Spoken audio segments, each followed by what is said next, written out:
দেখুন, অভিষেক বন্দ্যোপাধ্যায় এতদিন অজ্ঞাতবাসে ছিলেন, এবার অজ্ঞাতবাস থেকে হঠাৎ করে ফিরেছেন নতুন কোনো ড্রামাবাজি নিয়ে।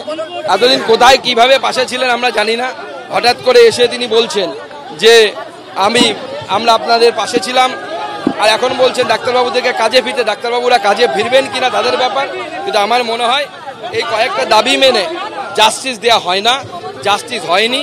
যেভাবে সিপিকে সরিয়ে যেভাবে তাকে এসটিএফ এর মাথায় বসিয়ে দেওয়া হলো, তো তিরস্কার কোথায়, তো পুরস্কার হলো। আমার মনে হয় এই যে নির্যাতিতার জাস্টিসের দাবি, তার সাথে যে ঘটনা ঘটেছে তার জাস্টিসের দাবি শুধু ডাক্তারবাবুদের দাবি ছিল না, সমগ্র পশ্চিমবঙ্গবাসী রাস্তায় নেমেছিল। ডাক্তারবাবুরাও তার একটা পার্ট। তো অবভিয়াসলি আমরা চাইবো যে আসল জাস্টিস, আসল ন্যায় হোক, সেটা মমতা বন্দ্যোপাধ্যায় তার গদি থেকে সরলেই সেই ন্যায়টা হবে, এবং সেটা কঠিন লক্ষ্য আমরা জানি। সেই লক্ষ্য নিয়ে সবাই এগোতে পারে না। মমতা ব্যানার্জিকে সরানোর জন্য বিজেপি রাস্তায় আছে, আগামী দিনেও থাকবে। তবে জুনিয়র ডাক্তারদের কাছে কর্মবিরতি তুলে নেওয়ার আবেদন জানিয়ে অভিষেক বন্দ্যোপাধ্যায় তিনি একটি পোস্ট করেছেন। জুনিয়র ডাক্তারদের দাবি মেনে নিয়েছে সরকার, এবার কর্মবিরতি তুলে নেওয়া উচিত। পোস্টে এমনই লিখেছেন অভিষেক বন্দ্যোপাধ্যায়। আমি রয়েছি নাগের বাজার এলাকায়। নাগের বাজার থেকে দমদমের দিকে এগিয়ে যাচ্ছে এই মিছিল, দমদম স্টেশন চত্বরের দিকে এগিয়ে যাচ্ছে এই মিছিল।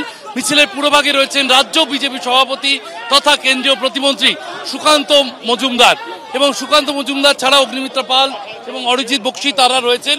যে ছবি আমরা দেখতে পাচ্ছি তাতে সুকান্ত মজুমদাররা এগিয়ে যাচ্ছেন দমদমের দিকে, এবং আরজিকর মেডিকেল কলেজ হাসপাতালে যে মৃত্যু ঘটেছে, যে মহিলা চিকিৎসকের, নিহত মহিলা চিকিৎসকের জন্য বিচার চেয়ে আজকে পথে নেমেছেন বিজেপি। এবং উত্তর কলকাতা জেলা, উত্তর কলকাতা শহরতলি জেলা, সেই উত্তর কলকাতা শহরতলি জেলা কেএনএসজি জেলা বলা হয় বিজেপি সাংগঠনিক জেলা, তার তরফে এই মিছিলে ডাক দেওয়া হয়েছে দমদম এলাকায়। এবং নাগেরবাজার থেকে এই মিছিল শুরু করে মশাল মিছিল নিয়ে সুকান্ত মজুমদার তিনি এগিয়ে চলেছেন।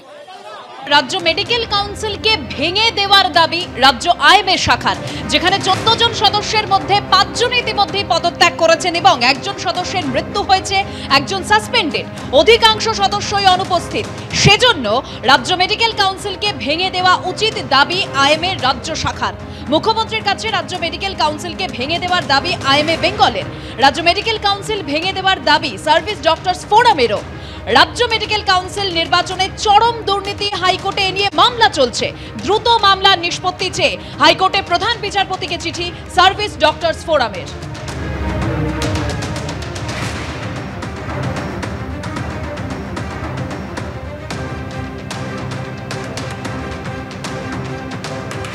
পশ্চিমবঙ্গ মেডিকেল কাউন্সিলের বর্তমান যারা সহসভাপতি এবং একাধিক সদস্য রয়েছে, যাদের বিরুদ্ধে আজকে সিবিআই তদন্ত হচ্ছে, এবং সম্প্রতিকালের আরজিকর মেডিকেল কলেজের যে নৃশংসতম ধর্ষণ এবং হত্যাকাণ্ড ঘটেছে অভয়ের উপরে, তার সেই কেসের আমরা দেখতে পাচ্ছি যে নাম জড়িয়ে গেছে এবং সিবিআই তদন্ত চলছে। একাধিক সদস্য রয়েছে সহসভাপতি সমেত। আজকে এই যে অচলাবস্থা তৈরি হয়েছে, সেই জায়গা থেকে আজকে গোটা মেডিকেল কমিউনিটিকে যদি আজকে স্মুথ যদি চালাতে হয়, তাহলে নতুন করে আবার নির্বাচন প্রয়োজন রয়েছে গণতান্ত্রিক উপায়ে। সেই জন্য আমরা আবেদন জানিয়েছি ন্যাশনাল মেডিকেল কমিশনের চেয়ারম্যানের কাছে, আজকে আমরা চিঠি পাঠিয়েছি।